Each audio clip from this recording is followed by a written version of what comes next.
बांग्लादेश में तलबा तहरीक की कामयाबी के नतीजे में साबिक वजीर आजम शेख हसीना वाजिद के भारत फरार होने के बाद नोबेल इनाम याफ्ता साबिक बैंकर मोहम्मद यूनुस की सरबराही में 16 रुकनी अबूरी काबीना ने मुल्क का इंतजाम संभाल लिया है। तलबा ग्रुप्स ट्रैफिक से लेकर सिक्योरिटी के फराइज अंजाम दे रहे हैं, मगर पिछले 2 रोज में कुछ ऐसी पेशरफ्त और सियासी बयानात सामने आए हैं जिसने बांग्लादेश के सियासी मुस्तकबिल और बिलखसूस हसीना वाजिद के खानदान से मुतालिक नए सवालात खड़े कर दिए हैं। क्योंकि 5 अगस्त को हसीना वाजिद हुकूमत के धड़न तख्ते के बाद उनके बेटे सजीब वाजिद ने ऐलान किया था कि उनकी वालिदा सियासत से रिटायर हो रही हैं। उनका खानदान अब कभी सियासत में वापस नहीं आएगा।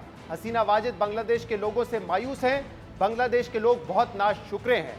मगर अब हसीना वाजिद के यही बेटे सजीब वाजिद अपनी वालिदा के जानशीन के तौर पर सामने आ गए हैं और मुख्तलिफ इंटरव्यूज में सजीब वाजिद की जानिब से यह कहा जा रहा है कि शेख हसीना का खानदान बांग्लादेश की सियासत से कहीं नहीं जा रहा।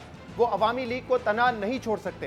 बांग्लादेश में जमहूरियत की बहाली के लिए अवामी लीग जद्दोजहद का आगाज करेगी। यानी हसीना वाजिद के बेटे जो 2009 से 2024 तक वजीर आजम हसीना वाजिद के IT मुशीर रह चुके हैं, वो अब अवामी लीग की बागडोर संभालने के लिए सामने आ गए हैं। जबकि 5 अगस्त को सजीब वाजिद ने अपनी वालिदा की हुकूमत में जारी रहने वाली इंसानी हकूक की खिलाफ वर्जियों का एतराफ़ करने के बजाय इंतहाई गुस्से और मायूसी के आलम में बांग्लादेशी अवाम पर उंगलियां उठाते हुए कहा था कि अवाम बहुत नाशुक्रे हैं, उनका खानदान बांग्लादेश को बचा बचा कर थक गया है, मगर अब बस बहुत हो गया है। मगर अब सजीब वाजिद के यूटर्न ने बांग्लादेश की सियासत को मजीद दिलचस्प बना दिया है, क्योंकि कुछ रोज पहले तक शेख मुजीब के खानदान की सियासत खत्म होने के दावे किए जा रहे थे, मगर अब ये बात सामने आ रही है कि बांग्लादेश के बानी शेख मुजीब के खानदान की सियासत उनके नवासे के कंधों पर आगे बढ़ेगी और वो खुद मुस्तकबिल में बांग्लादेश के वजीर आजम के उम्मीदवार के तौर पर सामने आ सकते हैं। अहम बात यह कि आज BBC को दिए गए इंटरव्यू में सजीब वाजिद ने यह दावा भी किया है कि बांग्लादेश में इंतखाबात का ऐलान होते ही हसीना वाजिद मुल्क वापस लौट जाएंगी, मगर क्या वो सियासत में भी वापसी करेंगी या नहीं, ये फैसला अभी तक नहीं हुआ है, क्योंकि उनके साथ जो सलूक किया गया वो अभी तक उस पर दिल बर्दाश्ता है।